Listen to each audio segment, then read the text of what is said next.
இது சாதாரண மக்கள் சொல்லியிருந்தா அது இவ்வளவு பெரிய விஷயமா இருக்காது. எல்லாமே தெரிஞ்ச ஒரு எக்கனாமிஸ்ட் இந்த கருத்தை முன்வைக்கும் போது நீங்க எப்படி பாக்குறீங்க? ஏதாவது என்னன்னா இன்னைக்கு வந்து அவங்க வந்து ஒரு எக்கனாமிஸ்டா இருக்கலாம், என்ன வேணாலும் இருக்கலாம். இன்னைக்கு என்ன பண்றாங்கன்னா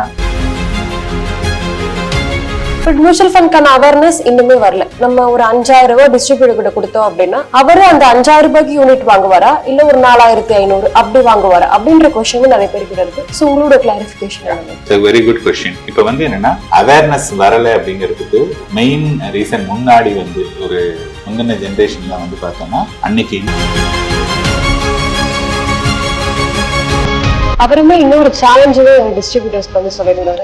லாஸ்ட் 3 வருஷத்துக்கு எந்த ஃபண்ட்ஸுமே 0 ரிட்டர்ன்ஸ்ல தான் இருக்கு, நீங்க வந்து சேலஞ்ச் அக்செப்ட் பண்ணிக்கோங்க அப்படின்ற மாதிரி சொல்லியிருந்தாரு. உங்களோட பதில்? நான் வந்து என்னன்னா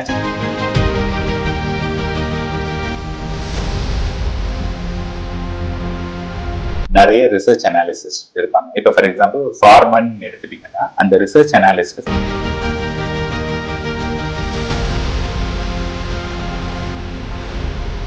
கட்டுமானத்தின் வலிமை, கட்டிடங்களின் பாதுகாப்பு. ஸ்ரீ துர்கா டிஎம்டி கம்பிகள்.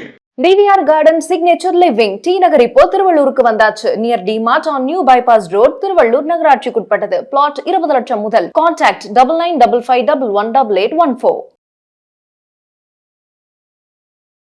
நியூஸ் கஃபே நேயர்களுக்கு வணக்கம். இன்னைக்கு நம்ம கூட fortune investment services founder budget Padmanabhan அவர்கள் தான் ஜாயின் பண்ணிருக்காங்க. வாங்க பேசலாம். வணக்கம் சார். வணக்கம் பிரீத்தி. எப்படி சார் இருக்கு? நல்லா இருக்கேன். சரி, இப்போ ஃபர்ஸ்ட் கரண்ட் மார்க்கெட் சிச்சுவேஷன்ல இருந்து போயிடலாம். சோ இப்ப இருக்கிற மார்க்கெட் ஆப்பர்ச்சுனிட்டியா இருக்கா இல்ல இன்னுமே ஒரு ஃபால் இல்ல கிராஷ் நோக்கி தான் போயிட்டு இருக்கு? ஓகே, ஃபார் எக்ஸாம்பிள் மார்க்கெட்டை வந்து நம்ம எப்படி பார்க்கணும் அப்படின்னா இன்னைக்கு மார்க்கெட்டுடைய லெவல் என்ன, லாஸ்ட் 1 இயர்ல என்ன, 2 இயர்ஸ்ல என்ன, ஆர் 3 இயர்ஸ்ல என்ன அப்படிங்கறத நம்ம பார்க்கணும். ஸோ இன்னைக்கு இருக்கக்கூடிய மார்க்கெட் லெவல் வந்து செப்டம்பர் 2024, அதாவது 22 மாசத்துக்கு முன்னாடி என்ன மார்க்கெட் லெவல் இருந்ததோ அதை விட ஸ்டில் ஒரு 5 to 10% வந்து overall market is down. Okay, இது வந்து இட்ஸ் அ கிரேட் ஆப்பர்ச்சுனிட்டி. அதாவது 2 வருஷத்துக்கு முன்னாடி வாங்கின ஒரு பொருள் இன்னைக்கும் ஒரு 10% டிஸ்கவுண்ட் இருந்ததுன்னா it's a compelling buy. Number 1. Number 2, இங்க இருந்து நீங்க the next 3+ years ஒரு கார்பஸை பில்ட் பண்றீங்க அப்படின்னதாங்கன்னா this is the right time to enter. ஒண்ணு, நீங்க ரைட் டைம் டு என்டர்ங்கிறீங்க. இன்னும் கூட வந்து வார்லாம் முடிஞ்சு இல்ல, இப்ப மார்க்கெட் திருப்பி கீழே வந்ததுன்னா என்ன பண்றது? மார்க்கெட் வந்து from here to next 6 months கீழே இறங்குமா ஏறுமா அப்படிங்கிறது nobody knows. ஆனா மார்க்கெட் சப்போஸ் கீழே வந்தாலும் மார்க்கெட் வந்து ரெக்கவர் ஆயிடும். இது வந்து ஒரு பார்ட். இப்ப வந்து பார்த்தோம்னா இந்த ஆயில் வார் வந்து ஸ்டார்டட் சம்வேர் பிட்வீன் பிப்ரவரி எண்ட்ல இருந்து இந்த ஆயில் வார் நடந்தது. மிஸ்டர் ட்ரம்ப் வந்து ஒரு தடவை ஒவ்வொரு நியூஸ், ஒரு சமயம் வந்து நாங்க வந்து ஈரானோட நிறுத்திட்டோம் சண்டைன்னா மார்க்கெட் மேல போகும், அடுத்த நாளைக்கு அதெல்லாம் இல்லைன்னா திருப்பி கீழே போகும். இந்த மாதிரி ஏறி இறங்கி இது மாதிரி நடந்துட்டு இருந்தது.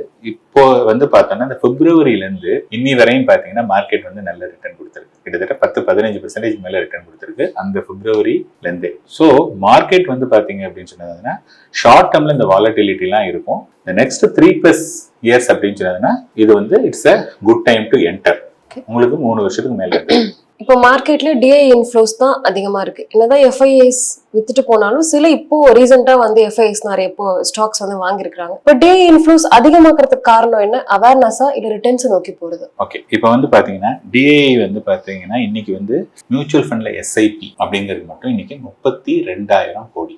ஓகேங்களா? ஸோ 32,000 கோடிங்கிறது வந்து it is not a small number. ஏன்னா இன்னைக்கு ஸ்டாக் மார்க்கெட் வந்து இந்த மந்த் வந்து 22 நாள் தான் ஆவரேஜா ஸ்டாக் மார்க்கெட். ஸோ 22 நாள்ல 32,000 கோடி ஒன்லி மியூச்சுவல் ஃபண்ட்ஸ்ல மட்டும் வருது அப்படின்னா ரஃப்லி அபவுட் 1,500 crores வந்து எவ்ரி மந்த் வருது. புரியுதுங்களா? This is not the case ஒரு 5 years ஆர் கோவிடுக்கு முன்னாடில இந்த மாதிரி கேஸே கிடையாது. அப்படின்னா என்னன்னா ஸ்லோலி இந்தியன் இன்வெஸ்டர் வந்து தே அண்டர்ஸ்டாண்ட், ஓகே நம்ம மணியை வந்து ஒரு ஃபிக்ஸட் இன்ஸ்ட்ருமெண்ட்ல, ஒரு ஃபிக்ஸட் டெபாசிட்ல, போஸ்ட் ஆஃபீஸ்ல இங்கெல்லாம் பணம் வச்சுட்டு இருந்தோம்னா it will not beat the inflation. This is high time to move அப்படிங்கிற ஒரு விஷயம் வந்திருக்கு. இன்னைக்கு வந்து பார்த்தோம் அப்படின்னா பேங்க் டெபாசிட், பேங்க்குல வந்து driving because of the bank deposit. Bank டெபாசிட்லாம் கிராஜுவலா கம்மியாயிட்டு இருக்கு and the money is already shifted towards mutual funds. இப்போ வந்து என்ன அப்படின்னா இருந்ததுன்னா இந்த மணி வந்து ரெகுலரா வருது. ஐ எம் டாக்கிங் அபவுட் இந்த 32,000 கோடிங்கிறது வந்து மியூச்சுவல் ஃபண்ட் எஸ்ஐபி மட்டும். இன்னைக்கு வந்து ஸ்டாக்ல எல்லாமே பீப்புள் ஆர் டூயிங் எஸ்ஐபி. அதாவது ஒரு பர்டிகுலர் ஸ்டாக்கை சூஸ் பண்ணிட்டு மந்த் அண்ட் மந்த் ஒரு ஸ்டாக் வாங்குறாங்க. ஸோ த ஸ்டாக் எஸ்ஐபின்னு இருக்கு. அது தவிர இதுல இன்சூரன்ஸ்ல வந்து யூனிட் லிங்க்டு இன்சூரன்ஸ் பிளான் இருக்கு இல்லையா, அது எல்லாமே ஸ்டாக் மார்க்கெட்ல தான் இன்வெஸ்ட் ஆகுது. ஸோ அந்த மணி வேற இருக்கு. அப்புறமா பிஎஃப்ஆர்டிஏ, நம்ம இது பண்ணக்கூடிய பிஎஃப் பணம் போடுறோம் இல்லையா, அதுல இருக்கக்கூடிய மணியில அப் டு 15% வரையும் அதுல மார்க்கெட் போகலாம். ஸோ இந்த மார்க்கெட்ல வந்து என்னன்னா ஓவரால் பார்ட்டிசிபேஷன் வந்து இட் இஸ் கிராஜுவலி இன்க்ரீஸ். அதுதான் வந்து main part.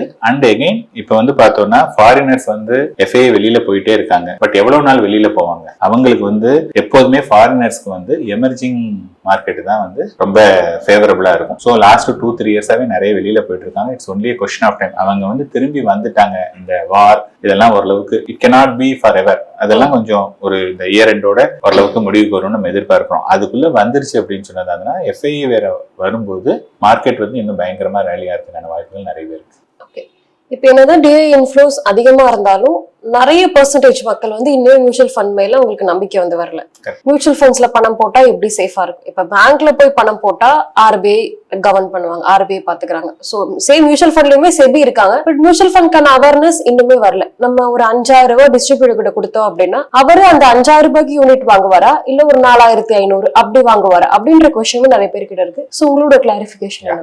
Very good question. இப்ப வந்து என்னன்னா அவேர்னஸ் வரல அப்படிங்கிறதுக்கு மெயின் ரீசன் முன்னாடி வந்து ஒரு உங்களுடைய ஃபாதர் முந்தின ஜென்ரேஷன்ல வந்து பார்த்தோம்னா அன்னைக்கு இன்ஃபிளேஷன் வந்து கம்மியா தான் இருந்தது. அதோடு இல்லாம யாருக்கும் ஆஸ்பிரேஷன் கிடையாது, ஆப்பர்ச்சுனிட்டி கிடையாது. இன்ஃபேக்ட் பேங்க்லயே வந்து they are getting around 12 to 15% பேங்க்ல. ஸோ பேங்க்லயே எனக்கு வந்து நல்ல ரிட்டர்ன் வருது. இன்ஃபிளேஷன் இஸ் ஆல்சோ சேம் 6-7% தான் இருக்கு. அப்படின்றது போது they don't need to go to the இந்த மாதிரி மியூச்சுவல் ஃபண்ட் மாதிரி ஒரு வாலடைல் இன்வெஸ்ட்மெண்ட்டுக்கு போகணுங்கிற நெசசிட்டி கிடையாது முந்தின ஜென்ரேஷனுக்கு. அதனால அப்ப யாரும் போகல. இப்ப வந்து பார்த்தோம் அப்படின்னு சொன்னா இன்னைக்கு everybody is very very aspiration எல்லாரும் இருக்காங்க. நிறைய விஷயங்கள் சாதிக்கணும்னு நினைக்கிறாங்க. அண்ட் இந்த மணி இஸ் ஆல்சோ நமக்கு எல்லாரும் கண்ணாபனான்னு சம்பாதிக்கிறாங்க.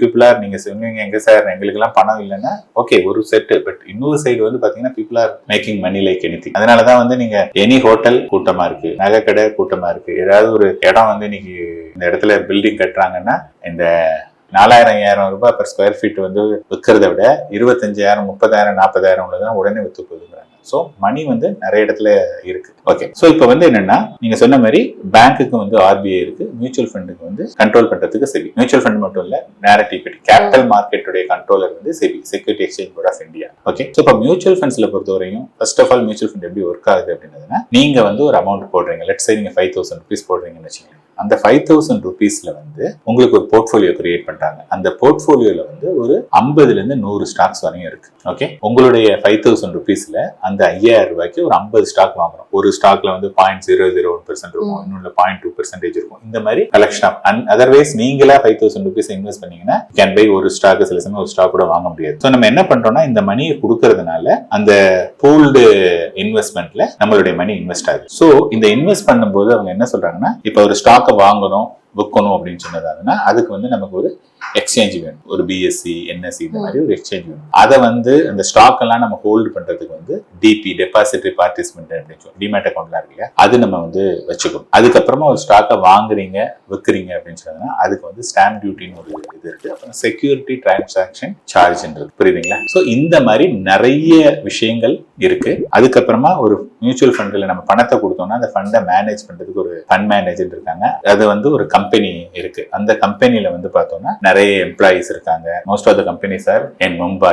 அங்க இருக்கக்கூடிய ஆளுங்களுக்கு எல்லாம் நம்ம சம்பளம் கொடுக்கணும். இந்த மாதிரி என்டையர் திங் வந்து இன்வால்வ்ஸ். சோ இவங்க என்ன பண்றாங்கன்னா இதை உங்களுடைய பணத்தை நிர்வகிக்கிறதுக்கு they are charging ஆவரேஜா வந்து 2% எக்ஸ்பென்ஸ் ரேஷியோ. இந்த 2% என்ன, சே ஃபார் எக்ஸாம்பிள் நீங்க 5,000 ரூபாய் நீங்க கொடுத்தீங்கன்னா 2% அப்படின்னது 100 ரூபாய். இந்த 100 ரூபாயும் முத நாளே எடுத்துக்க மாட்டாங்க. இந்த 100 ரூபாய் டிவைடட் பை 365 days.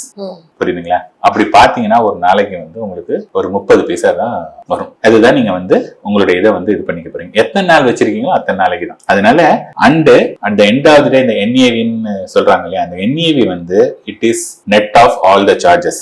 அந்த வாங்குறதுக்கு விற்கிறதுக்கு செக்யூரிட்டி டிரான்சாக்ஷன், அதுக்கப்புறமா ஸ்டாம்ப் டியூட்டி, இந்த எக்ஸ்பென்ஸ் ரேஷியோ, இது எல்லாமே போக தான் அவங்க கொடுக்கக்கூடிய ஒரு விஷயம். அதனால நீங்க சொல்ற மாதிரி 5,000 போட்டாங்கன்னா நாங்க 500 ரூபாய் எடுத்துட்டு 4,500 எல்லாம் கிடையவே கிடையாது. யூ வில் கெட் 100% என்ன போடுறீங்களோ அந்த எண்ட் ஆஃப் தி டே என்ன அதோட என்ஏவியோ அந்த என்ஏவிக்கும் வந்து உங்களுக்கு ஃபுல்லா கிடைச்சிருக்கு. இப்போ இன்னொரு பிரபல எக்கனாமிஸ்ட் வந்து நீங்களுமே அந்த வீடியோ பார்த்திருப்பீங்கன்னு நினைக்கிறேன். அவருமே வந்து மியூச்சுவல் ஃபண்ட் வந்து மங்காத்தா விளையாடுற மாதிரி ஒரு 3 சீட் ஆட்டம். ஏன்னா நமக்கு அந்த மங்காத்தா விளையாட தெரியாது, அதனால விளையாட தெரிஞ்ச ஒருத்தர்கிட்ட கொடுத்து நம்ம விளையாடுறோம் அப்படின்ற மாதிரி சொல்லியிருப்பாரு. இது சாதாரண மக்கள் சொல்லியிருந்தா அது இவ்வளவு பெரிய விஷயமா இருக்காது. எல்லாமே தெரிஞ்ச ஒரு எக்கனாமிஸ்ட் இந்த கருத்தை முன்வைக்கும் போது நீங்க எப்படி பாக்குறீங்க? அதாவது என்னன்னா, இன்னைக்கு வந்து அவங்க வந்து ஒரு எக்கனாமிஸ்டா இருக்கலாம், என்ன வேணாலும் இருக்கலாம். இன்னைக்கு என்ன பண்றாங்கன்னா, யார் யாருக்கெல்லாம் வந்து ஒரு ஃபேன் ஃபாலோயர்ஸ், நிறைய எனக்கு ஃபாலோயர்ஸ் இருக்காங்கன்னா அவங்க வந்து என்ன பண்ணிக்கிறாங்கன்னா, இங்கிலீஷ்ல ஒரு சேயிங் இருக்கு, காட்ஸ் கிஃப்ட் டு மேன்கைண்ட். அதாவது நாங்க கடவுளின் மறு அவதாரங்கிற மாதிரி நினைச்சுக்க வேண்டியது, நினைச்சிட்டு வாழ்க்கை வந்ததெல்லாம் பேச வேண்டியது. சோ முதல்ல வந்து ஒரு விஷயத்த சொல்லும் போதுமே இது வந்து சரியா பண்ணலங்கணும். சோ இந்த மங்காத்தா விளையாடுறதுங்கிறதுலாம் கண்டிப்பா கண்டிக்க தகுந்த ஒரு வார்த்தை. பட் ஓகே, டெமோக்ராட்டிக் கண்ட்ரில என்ன வேணாலும் பேசலாம். சோ ஃபர்ஸ்ட் ஆஃப் ஆல் வந்து பாத்தீங்கன்னா அது கிடையாது. இப்ப இவர் சொல்ற மாதிரி மங்காத்தா விளையாடுற இருந்ததுன்னா 82 லட்சம் கோடி பணத்தை கொண்டு போய் கொடுப்பாங்களே. மங்காத்தா ஆடுறாங்கன்னு ஒருத்தர் சொன்னாங்கன்னா அவங்களுடைய மியூச்சுவல் ஃபண்ட் நாலேஜ் வந்து ஜீரோ. அவங்களுக்கு நாலேஜே கிடையாது. அவங்க மேபி நாலேஜ் இன் சம்திங்ல இருக்கலாம், but when it comes to mutual fund is knowledge is zero. because knowledge இருக்கிறவங்க யாருமே அது மங்காத்தான்னு சொல்ல மாட்டாங்க. நம்பர் 1. நம்பர் 2 வந்து அவர் இன்னொன்னு என்ன சொல்லியிருக்காருன்னா, அவங்க வந்து அவங்களா வந்து இந்த ஸ்டாக்ல தூக்கி போடுறது, அந்த ஸ்டாக்ல தூக்கி போடுறது அப்படின்னாங்க. அதாவது மியூச்சுவல் ஃபண்ட்ல வந்து பாத்தீங்கன்னா ஒவ்வொரு கம்பெனிலையும் there is somebody called chief investment officer, CIO அப்படின்னு இருப்பாங்க. அவங்க கீழே நிறைய ஃபண்ட் மேனேஜர்ஸ் இருப்பாங்க. அந்த ஃபண்ட் மேனேஜர் கீழே நிறைய ரிசர்ச் அனாலிசிஸ்ட் இருப்பாங்க. இப்ப ஃபார் எக்ஸாம்பிள் ஒரு ஃபார்மா நீங்க எடுத்துட்டீங்கன்னா அந்த ரிசர்ச் அனாலிஸ்ட் ஃபார்மா செக்டரை வந்து ஃபாலோ பண்ணி என்னென்னலாம் ஃபார்மா இண்டஸ்ட்ரியில இருக்கு, அதுல என்னென்னலாம் ஸ்டாக் வந்து நல்லா பண்ணிருக்கு, அவங்க வந்து என்ன பண்ணுவாங்கன்னா, சார் இந்த கம்பெனி நல்லா பண்ணிட்டு இருக்கு, இதெல்லாம் நாங்க வந்து ரிசர்ச்ல வந்து பண்ணோம், இது வந்து நீங்க கன்சிடர் பண்ணலாம் அப்படின்னு சொல்லிட்டு ஒரு இன்புட்டை வந்து ஃபண்ட் மேனேஜர் கொடுப்பாரு. அதை தவிர ஒவ்வொரு ஃபண்ட் ஹவுஸும் சில இண்டிபெண்டன்ட் ஏஜென்சி எல்லாம் இருக்காங்க. அவங்க வந்து பார்த்தோம்னா ஒவ்வொரு கம்பெனி பத்தி ரிப்போர்ட் கொடுப்பாங்க. அந்த ரிப்போர்ட், அனலிஸ்டோட ரிப்போர்ட், இது எல்லாத்தையும் எடுத்துட்டு வந்து அந்த ஃபண்ட் மேனேஜர் வந்து every week Tuesday, Wednesday, Thursday, Friday இந்த மாதிரி 4 நாள்ல ஒரு நாள் வந்து பாத்தீங்கன்னா இன்வெஸ்ட்மெண்ட் கமிட்டி, ஐசின்னு சொல்லுவாங்க. ஒவ்வொரு மியூச்சுவல் ஃபண்ட்லயும் இன்வெஸ்ட்மெண்ட் கமிட்டி இருக்கு. அந்த இன்வெஸ்ட்மெண்ட் கமிட்டில சிஐஓல இருந்து ஃபண்ட் மேனேஜர்ஸ், ரிசர்ச்சரும் வருவாங்க. அவங்க வந்து நான் இந்த ஸ்டாக் வாங்க போறேன், இதுதான் வந்து என்னத்துக்காக வாங்க போறேன்னா இந்த கம்பெனி இந்த பர்டிகுலர் செக்டர்ல நல்லா டாப்பா பண்ணிட்டு இருக்காங்க, அவங்க வந்து நெக்ஸ்ட் 1, 2, 3 இயர்ஸ்ல நல்ல growth இருக்கும், இதனால நான் வாங்க போறேன் அப்படின்னு சொன்ன உடனே இன்னொருத்தர் வந்து ஓகே இது வந்து ரிப்போர்ட் வந்து கரெக்டா இருக்கு, இந்த கம்பெனில வந்து ரீசெண்டா அந்த ஓனர் வந்து நிறைய ஸ்டாக் வித்திருக்காரு, ஏன் வித்திருக்காருன்னு தெரியுமா, அல்லது அவங்க கம்பெனில ஏதோ ஒரு ப்ராப்ளம் வந்தது, ஒரு செபி வந்து ஒரு ஃபைன் போட்டிருக்காங்க, சோ அது வந்து என்னன்னு தெரியுமா. சோ இந்த மாதிரி அவங்க வந்து என்ன பண்ணுவாங்கன்னா there will be a debate, என்ன பண்ணலாம். சோ ஓவராலா வந்து எல்லாரும் யுனானிமஸா வந்து இது பண்ணிட்டு ஓகே இந்த ஸ்டாக்கை வந்து வாங்கலாம் அப்படின்னு சொல்லி தான் வாங்குறாங்க. அந்த ஃபண்ட் மேனேஜர் நினைச்ச மாதிரி எனக்கு இந்த ஸ்டாக்கை பிடிச்சிருக்கு, அந்த ஸ்டாக்கை பிடிச்சிருக்கலாம் வாங்கவே முடியாது. இது வந்து ஃபர்ஸ்ட். செகண்ட் வந்து என்ன பார்க்கணும் அப்படின்னா, இப்போ ஒரு ஃபண்ட் மேனேஜருங்கிறவங்க வந்து இப்ப நீங்க ஒரு 5000 ரூபாய் கொடுக்குறீங்க, 10,000 ரூபாய் கொடுக்குறீங்க, it is your hard earn money, கரெக்டா? But at the same time வந்து நான் ஒரு ஃபண்ட் மேனேஜர்னு வச்சுங்களேன், இந்த 10,000 உங்களுடைய 10,000, இன்னொருத்தருடைய 50,000, இன்னொருத்தருடைய 1 லட்சம், இந்த மாதிரி சில ஃபண்ட் மேனேஜர்லாம் 2 லட்சம் கோடி மேனேஜ் பண்றாங்க. எவ்வளவு? 2 lakh crores மேனேஜ் பண்றாங்க. 2 லட்சம் கோடி மேனேஜ் பண்ணக்கூடிய ஒருத்தர் வந்து அவ்வளவு கொடுக்குறோம்னா அவருக்கு எவ்வளவு ரெஸ்பான்சிபிலிட்டி இருக்கும். அவர் வந்து அங்க சரியா பர்ஃபார்ம் பண்ணல அப்படின்னு சொன்னதுன்னா he will be out, அங்க இருந்து வேலையில இருந்து தூக்கிடுவாங்க. ஏன்னா நிறைய பேர் இருக்காங்க. அண்ட் செகண்ட் திங் வந்து அவருடைய வேலையை தக்க வச்சுக்கிறதுக்கே அவர் வந்து he will give his best shot. And அதுக்கப்புறம் அங்க நல்லா பெர்ஃபார்ம் பண்ணாதான் வெளியில காம்படிட்டர் வந்து எடுத்துப்பாங்க. அதனால உங்க மணி உங்களுக்கு எவ்வளவு இம்பார்ட்டன்டோ equally important, it's not his money. So fund manager வந்து கான்சியஸா ஒரு விஷயம் வந்து பண்ணவே மாட்டாங்க. மேபி எங்கேயாவது 1 or 2 தப்பு நடக்கலாம், அதையும் that will be rectified. But generally வந்து பார்த்தோம்னா யாரும் கான்சியஸே பண்ண மாட்டாங்க. அதனால இந்த மங்காத்தா விளையாடுறது, இது மாதிரி நம்ம காசுல அவர் விளையாடுறாரு, நம்மளே பண்ணலாங்கிறதெல்லாம் அதெல்லாம் வந்து அபத்தம். அதுதான் என்னால சொல்ல முடியும். அவருமே இன்னொரு சேலஞ்சுமே டிஸ்ட்ரிபியூட்டர்ஸ்க்கு வந்து சொல்லியிருந்தாரு, லாஸ்ட் 3 வருஷத்துக்கு எந்த ஃபண்ட்ஸுமே 0 ரிட்டர்ன்ஸ்ல தான் இருக்கு, நீங்க வேணா சேலஞ்ச் அக்செப்ட் பண்ணிக்கோங்க அப்படின்ற மாதிரி சொல்லியிருந்தாரு. உங்களோட பதில் என்ன? நான் வந்து என்னன்னா சேலஞ்சை இன்னைக்குமே ரெடி டு அக்செப்ட். இன்ஃபேக்ட் ஒரு 3-4 டேஸ்க்கு முன்னாடி I have shared the small cap, mid cap, large cap உடைய பெர்ஃபார்மன்ஸ். ஸ்மால் கேப் எல்லாம் 15, ஸ்மால் கேப், மிட் கேப் எல்லாம் 15% கொடுத்திருக்கு, மல்டி கேப் கூட 15 கொடுத்திருக்கு, ஈவன் லார்ஜ் கேப் கூட லாஸ்ட் 3 இயர்ஸ்ல ஆவரேஜ் ரிட்டர்ன் 10% கொடுத்திருக்கு. சோ இது வந்து என்னன்னா ஜஸ்ட் பிகாஸ் நான் சேலஞ்சை ஏத்துக்கிறேன் அப்படின்னா மோஸ்ட்லி என்ன ஒரு பெரிய லெவல்ல ஒருத்தர் சொல்றாரு சேலஞ்சை ஏத்துக்கிறேன்னா யாரும் சேலஞ்ச் பண்ண மாட்டாங்கிற மாதிரி அடிச்சு விட வேண்டியது. I am ready to take any challenge. இப்ப நான் சொல்லக்கூடிய ஒவ்வொன்றுமே டேட்டா இருக்கு, புரியுதுங்களா? அதை விட்டுட்டு அது ஒண்ணுமே ரிட்டர்ன் இல்ல, ஒண்ணுமே ரிட்டர்ன் இல்ல அப்படின்னா என்ன ரிட்டர்ன் இருக்கு? ரிட்டர்ன் வந்து ஃபுல்லாவே இருக்கு. அதனால if somebody is ready to take a challenge னா நான் ஒன்னு பண்றேன், இந்த இது முடிச்சதுக்கு அப்புறமா நீங்க என்ன பண்ணுங்கன்னா ஒவ்வொரு ஸ்லைடா போடுங்க. ஸ்மால் கேப் வந்து லாஸ்ட் 3 இயர்ஸ்ல என்ன ரிட்டர்ன், மிட் கேப் என்ன, ஒரு 4-5 இது போடுங்க. சோ தட் வந்து என்னன்னா அவர் வந்து வெறும் வாய் வார்த்தையில சும்மா சேலஞ்ச் சொல்றாரு, நான் will put the data.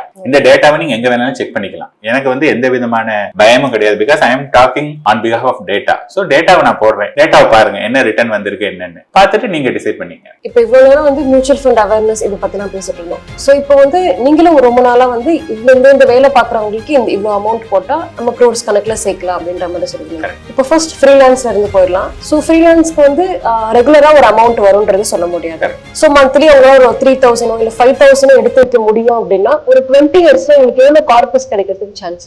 இப்போ வந்து நீங்க 5000 rupees பர் போடுற ஆரம்பிச்சீங்க ஃபார் த நெக்ஸ்ட் 20 years.